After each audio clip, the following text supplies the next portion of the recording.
Hello everyone, my name is Jen and welcome to the Book Refuge and welcome to my March reading wrap up. I'm filming this a couple days early, but you guys who aren't my channel members, you'll be getting this on April 1st, I think is the plan. Also, don't mind me, I have a cut here in the crease of my lip and it is very distracting to me because it makes me feel like I'm the fucking Joker. But anyway, don't mind that. I'm so excited to talk about March. March was a wonderful month, and not just because it's my birthday month, but I was able to read a little more than I did in February. I was able to discover some new favorite books, and I had some amazing things happen. I have some top moments that I just want to mention real quick before we get into my stats. I was so honored to get to interview JT Geisinger this month. That was a dream of mine. I've been trying to have her on my channel for about 6 months now, and she was a delight to speak to. I will tag that or put a link to that video up there, the live show with her. She was so much fun. I loved speaking with her. I just recently hit 13K, which is crazy. So exciting.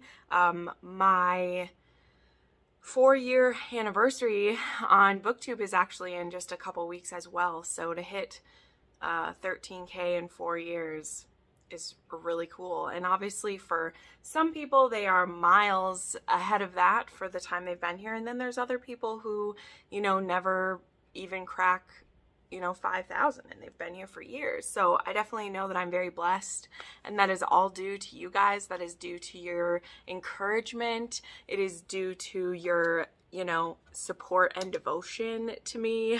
I definitely don't take it for granted. Yeah, it was my 29th birthday, and then Outlander came back. So those are some of the top moments. I have been loving this season of Outlander, really, as a book reader, as someone who treasures the book above above the show. This season has really been feeding my heart in a lot of ways. So let's dive into the stats, and then as usual I will go over my top 5 favorites of the month. As always, if you'd like to know about every book that I've read, because I do review and chat about every single book that I read in my weekly wrap-ups, you can check out that playlist, which I will tag up here. There are 12 videos already for the year of 2022, and I talk about each and every one. Not always a ton, but sometimes I gush quite a bit. So those videos continue to be my most viewed videos week after week, because people just know about me that I love to gush, and that's what I always want to be about, is those deep dives into that. So let's dive into my stats, make some room for the graphics here. I read 50 books this month. That's awesome, and that was also ending a couple days early. That's just how pre-filming works. That's how it works best for my schedule, especially when the end of the month is like on a Thursday. That can mess with me too. But I read 50 books. There was 16,074 pages, and if I divide that by the 28 days, which is how many days I read before I ended the month, that averaged about 554 pages a day. So this year so far, still my average page number has been down more, but I've been reading some amazing books, so I don't mind it at all. That just means too that I'm slowing down a little bit and maybe paying a bit better attention, because I have been known to speed through things. The formats of this is there was 29 ebooks, 17 audiobooks, 8 ARCs, and 13 physical books. That is about normal. A little bit less audios than normal, and I think part of that is I did, like I said, I had a lot of ARCs to get through, as well as I was again reading quite a bit of fan fiction this month. I read, I think, 6 fanfics this month, and of course some of those have audiobooks, but most of them do not, so that's part of the reason. The subgenres of these books were 13 contemporary, 10 historical, 11 dark, 10 fantasy, 3 paranormal, 2 erotic, and 1 suspense. And then the ratings for these books were 2 6 stars, 5 5 stars, 8 4.5 stars, 21 4 stars, 8 3.5 stars, 5 3 stars, and 1 2.5 star. I will say one of those 6 stars was a reread because I did reread Carnal Urges in preparation for JT Geisinger. So that other 6-star read won't be in when I talk about my favorites, just in case you're wondering. But yeah, it was a joy to reread that book, and I did annotate it this time, and it was so much fun. And then the top 3 tropes, this is something I've decided to just kind of share as well. The top 3 tropes that I had was actually, and now I grouped some of these together in my spreadsheet, but I have BDSM / power dynamics / like kinky elements being important to the story. That was actually my like top trope that I had. And then enemies to lovers, that is like always in my top because I read a lot of dark romance. And I mean, granted, enemies to lovers, you see it across every subgenre. You're gonna have enemies to lovers, but particularly in dark romance, that's usually a good part of it. And then of course the fan fiction that I'm reading, like most of that's that as well. And then no surprise at all, age gap was like basically tied with enemies to lovers as well. I love age gap. So yeah, those are just kind of the stats that share what I was reading. And now I'm going to go through chronologically my favorites of the month. That was just easier because I had my spreadsheet and I went through, and we'll talk about them. And I'm very excited about it.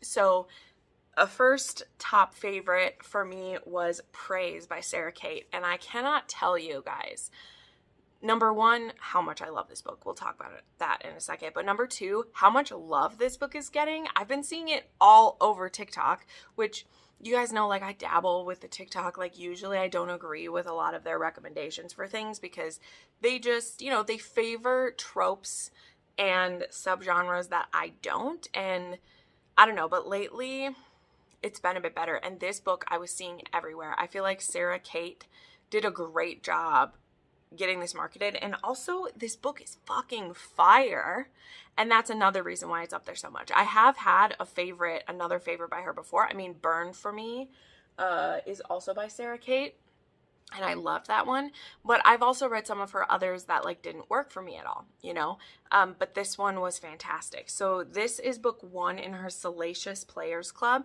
and there's going to be one of these books coming out every month for the next 3 months. I'm signed up for the arc of the second one, and I'm already so excited. I'm so excited. But this one was a ex's father, or son's ex-girlfriend, whichever one you want to call it, and we have our heroine. Her name is let me check. Charlotte. Her name is Charlie. Look at also the pages. It's so beautiful. And she is broken up with her boyfriend, and they are supposed to get their security deposit back for their apartment, and she goes to get it from him, and he's like, you missed it. And they've sent the money to my dad because apparently his father had originally paid his down payment, but he doesn't talk to his dad. We don't know why. And he's like, you're going to have to go get your half from him. And she's like, I'm sorry, I had to work, blah, blah, blah, these reasons. So she's like, fine. So she goes to Emerson's house, where he also runs his business out of it because he's an entrepreneur. And we actually had seen in the prologue that he has started this Salacious Players Club with 3 of his friends. And they wanted to start this business where they could have, you know, the all the kinky delights that they want, and they would match themselves, or not just themselves, but they would match clients with each other who have aligning kinks. So basically they wanted to make like Tinder but for kinky folks or whatever, and then to have this club where people could meet up and have that happen and everything. So our hero Emerson, he wants to be, well, he's a dominant, and he likes service submissives as well as like submissive to just like be there. It really helps calm him to have them around. So he has been testing out the app, and so his friend have been pairing him up with different subs, and he just hasn't been with the right one because he doesn't want brats. He doesn't want people who want more than that. He wants someone to do what he wants them to do. And he hasn't had any luck, so he's going to take a break. So that's like the setup for Emerson. So our heroine, Charlie, shows up at his house / where he's working out of, because he doesn't have like the office quite set up yet. And his friend Maggie is like helping be his secretary at this time. She's working double duty with him. And Charlie shows up, and Charlie looks just like all the women that he has, requested previously. And so Maggie, who also works with this business, is like, oh, you must be the new girl. You can meet him in his office. He'll meet you there. And she's like, oh, he was expecting me? What is this? And so she goes in there, and Maggie's like, you should probably be waiting for him on your knees. And Charlie's like, what? She's like, I'm just saying. And so Charlie's standing in there like, what's going on? I'm just here to get my check. And Emerson walks in, and he's like, why are you not on your knees? And Charlie's just like, what the fuck is going on? Why do I have to be on my knees? But he like barks at her, get on your knees, and she immediately does it. And this both is turning them on. And then she's like, I don't understand. And, they banter back and forth, but he says, don't you want your money? And so that's what she's there for, but not for the money he would pay her to be his submissive, but for, But anyway, it doesn't go any further than that in this first encounter. Because she's like, I'm your son's ex. I'm Charlie. I'm here to pick up my check. And Emerson is horrified. The poor man, like, it's really funny. This book, I didn't mark this one as a dark romance. It's definitely sexy, and it's very like intro to BDSM because Charlie has never been involved with it before. So he ends up like, after this encounter, he ends up actually asking her like if she would work for him because he wants access to his son, and he's hoping that if he brings Charlie into his life, that it will bring his son into his life. So Emerson is 40 and Charlie is 22, and it goes from there. And so obviously, like, praise is the number one kink. There is a bit of degradation, but this is not overly kinky between them. So like, it's a very good like intro to praise kink, I would say, as well as like, this was just a very sexy age gap, and something that I love because the son / like the ex-boyfriend, he is an obstacle to this relationship because Emerson wants a relationship with his son, and so he's hesitant to have a relationship with Charlie. But I was very impressed with where the relationship with the son went. So much so that I'm pretty sure there's a future book in the series that the son will find a happily ever after. And I love that because he does say some mean things in this, and he wasn't a great boyfriend to Charlie. That's why they're not together. But there's room for him to be redeemed, and I really appreciated that because, we want Emerson to still have a relationship with his son and not to have went so far that that's impossible. So I loved this book. If you love age gaps, if you love praise, like, honest to goodness, praise is one of my favorite type of kinky things because it feels so good. It feels so good. So definitely lots of good girl. But with that, there comes, a little bit of the degradation too, because you got to be told you're naughty to be told that you're good. That's what I say. Anyway, I could ramble over that one forever. I loved it. Then another favorite of mine was Rewriting the Stars by Claire Kingsley. This is book 6 and the final book in the Bailey Brothers series. This is the book we did not know if we would get it. I 1000% will cry. Just be prepared. So I read the Bailey Brothers last year. I actually read books 3, 4, and 5 last year when Smart Women Read Romance. I ended up reading it because they did it for one of their reviews. And I was on a live show with Jess and talking about it. And I fell in love with the Bailey Brothers. So I read it. And the thing is, when Claire was just starting this book, her wonderful husband, David, died unexpectedly. And she is, I believe, only in her early 40s. And she has 3 kids. And the love of her life was taken from her. And she did not know if she would finish this book. So she lost him, I believe it was only in like June last year. And this book, who knew if we were ever going to get it again, right? And who would expect her to? And then, surprise, just about like 6 weeks ago, she announced that the date for this, the cover for it, there we were, it was coming, and I was so excited to read it because there was a lot of stuff that was left hanging. Not only did we want Levi to get his HEA, there was this mystery that's been going through this series, and we wanted to get that solved. So, I will say that this isn't my favorite book in this series, okay? It's not my favorite one. It had a beautiful story, though. This is like a Romeo and Juliet. These two are a Bailey and a Haven. If you've read the series, you know they're two feuding families, and they've been friends since high school, secretly. Nobody in the town knows that they've been friends. She is a single mother now. I think she's living with her parents, or she's back in town, and so they have been chatting again since she's been back in town. And Levi, they're like the best of friends, really. Like, they're secret besties. And Levi decides it's time to make his move, and so then it's about convincing Annika that they can make a go of it and convincing the town that they're supposed to be together. Sorry, I'm going to cry. I'm not even talking about anything emotional. But the point being, this one wasn't my favorite in the series, but it wrapped up so much stuff. We got this beautiful epilogue about their families, and we got to find out how the feud started and all of that stuff. But the thing that touched me the most, and why I can't even make it through this review, is that there's a beautiful note to her readers at the end about like how she was inspired to finish this. And you can definitely tell that there's a lot of emphasis and beauty put on the like quieter moments between these two, and there's not as much that goes into like the spiciness of their relationship, which is something that the earlier books in the series do like so well. Like, the Bailey brothers are dirty boys, and there is great sex that happens in these books. It's part of the reason why I love Claire Kingsley's writing so much as a contemporary romance author who's also funny. Like, these are kind of rom-coms too. But there's just so much heart in this, and I'm so happy that Claire found her inspiration again and that she was writing again.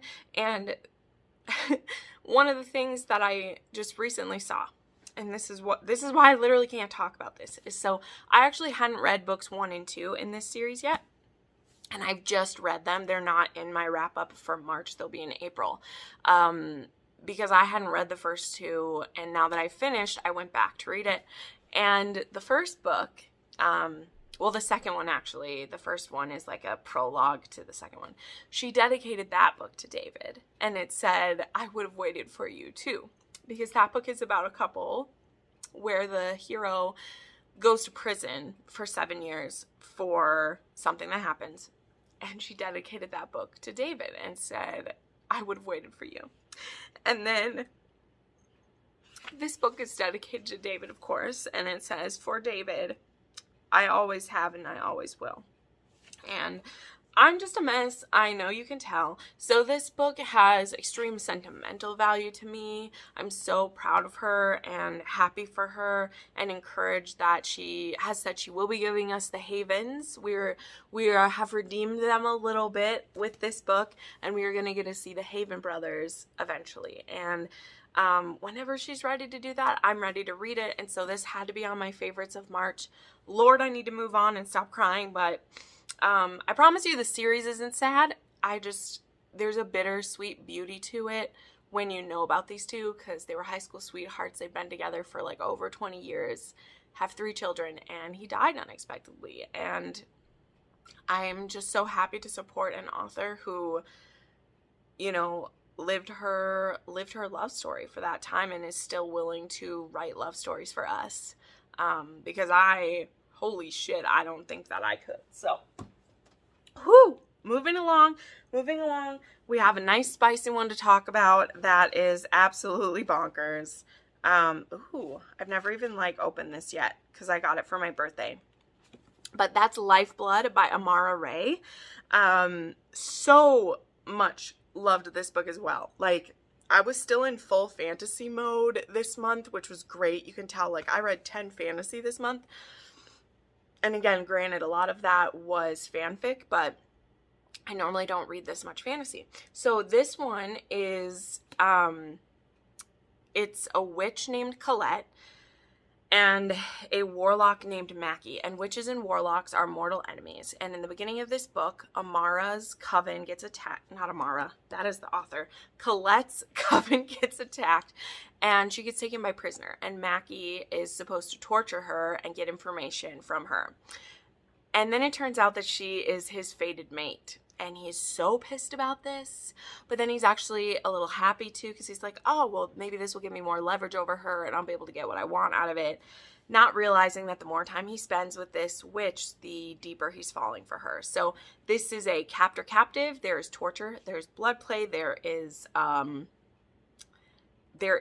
bad things happening to this witch. But because this is a book with dual POV, and we spend a lot of time in Mackie's point of view, we see what it's doing to him to do this to her, and watching his psyche like break down and then change into something else. And when the coin flips to the other side, we have the most protective, alpha, obsessive, fated mate ever. Like, this reminds me of a Cressley Cole. I said it.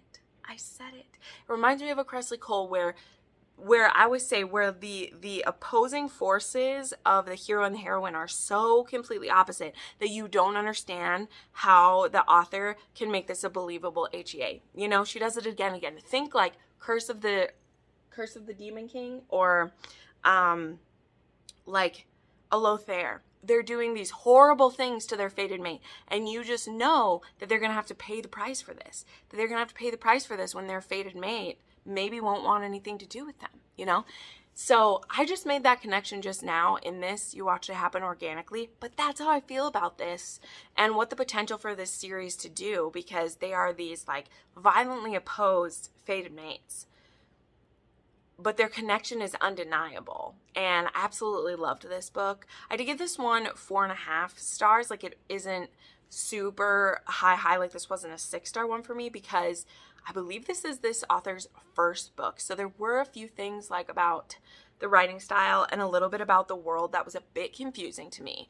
But I definitely want to recommend it. I've signed up for an arc for Hydrus, which is going to be the next book, which is going to be one of the witches with a like blood king, a fae blood king. And I am freaking hyped. So I definitely recommend this. This one's on KU. So far, all the books I've mentioned are on KU, by the way. I get a lot from there.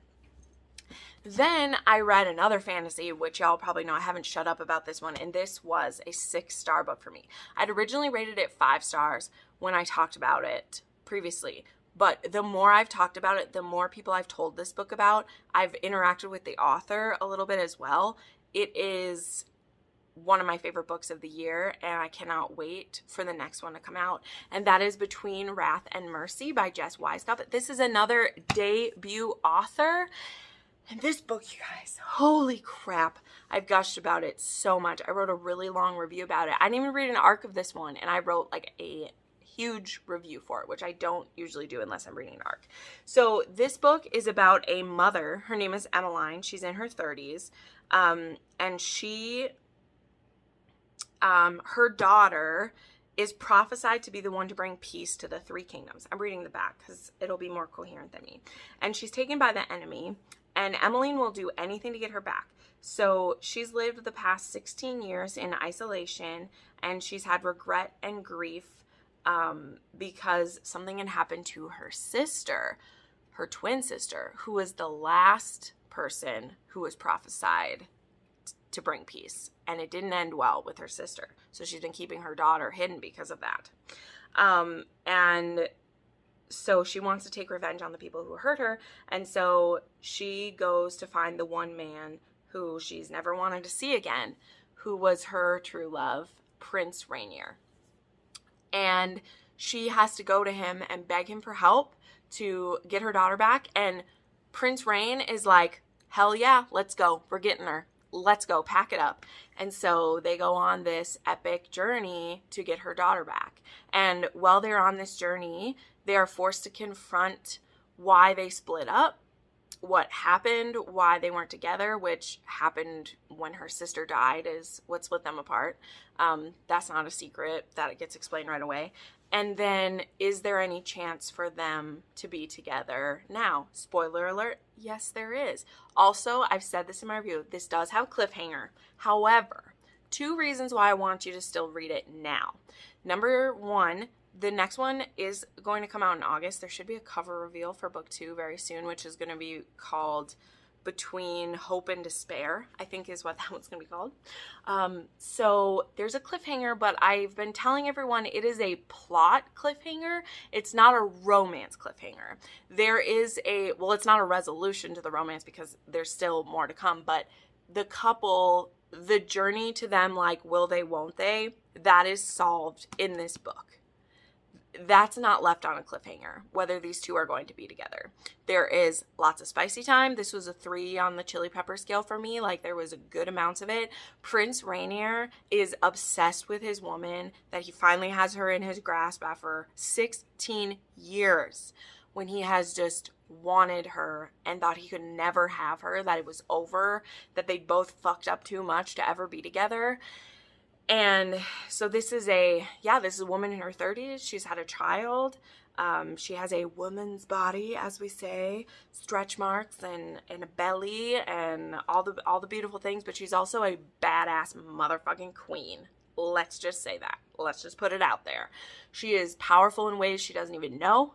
And our hero is like, they've got some beef they got to work out. And there was a good portion of this book where I was like, what is going on? And then when it all starts to come out, like, this book was amazing. It's so good. And I'm just so impressed. And so please go support this author. This book is on KU. Please go read it. And then be excited for it to come out in August. Because, holy crap, I want to be excited to read the next book with you guys when this comes out. I don't even know how else to promote it. It's fucking fantastic. I'm not pulling your leg. It's amazing. There's audios going to be coming soon, so if you want to wait for the audio, I understand. Podium is going to be doing the audio for this. I've had this one down here. We'll put it back because it is a book to display now because I love it so much. Okay, and then the last one I want to talk about, I actually just read the other day, and that one is called God's Eye by Susan Fanetti. This was recommended by Pam Godwin. I saw it in her story one day that she was recommending it. This one's actually not on KU. I mean, it is in Kindle, but it's $3.99. You'll have to buy it. It was on sale when I grabbed it. It's not on sale anymore, but I had snagged it when it was on sale. But this is a Viking romance. Now, a lot of y'all asked me for Viking romance recommendations, historical romance. And this isn't a fantasy, like, it's a historical Viking romance, okay? This cover is not great. I understand that. I wish this had a cover like North of the Stars, which was a Viking novel that I hated so much that I can't recommend it to anyone to read it because I hated it so much. This book I loved. I loved this book. I devoured it in pretty much one sitting. Loved it so much. So this is about our heroine. Her name is Brenna, and she has a messed up eye. She was born with this weird colored shaped eye. I don't fully understand what it looks like, but she was called Brenna, God's Eye, and they believe she was touched by Odin, which some people respect, some people are scared of it. She is outcast for the most part. She has great parents, but also her village doesn't treat her super well when she's young. When she's young, she stops this young boy from having his tongue cut off by his father. Even though this boy is afraid at the time. He runs away, but she stops this from happening. Fast forward like 8 to 10 years later, Brenna is now a shield maiden, and she works with this one certain like lord, and her clan and another clan, they are working together against another clan. And in the beginning, I know I'm being so well explaining this. Well, it turns out that that young boy that she'd saved from having his tongue cut off, he's with this other clan that they're working together for now. This isn't a clan that they are normally friends, but they are for this short amount of time. And he recognizes her, obviously, because her eye stands out. And he comes up and he says, "My name is Vali." I think that's how you pronounce it. "You are Brenna, God's Eye, and look." And so he like sticks out his tongue and he's like, "That was me. You saved me." And she's like, well, you ran away from me. And he was like, yeah, but I was a kid. I didn't understand. And I've heard of, you know, the great things you've done as a shield maiden. And basically he's like, I want to be with you. And Brenna's like, no thanks.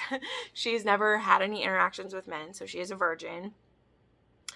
Mostly because people have either been too scared of her or not interested in her because of her eye. And Valley is very much into her and continually tells her so. And at first he doesn't realize that she's a virgin, so he's like, why doesn't she like me? And then he realizes it's because she doesn't like anyone, and no one's ever shown her affection. No one's given her kind touches or anything. Nothing like that. And so he goes about wooing this woman. And it's fantastic. This is a book where they get together pretty early on. That does not mean it's smooth sailing. This is still a Viking book. There is violence. There is mention of rape. There's attempted assault. There is trigger warning for loss of a child. There is torture. Like, it has all the things a Viking book has.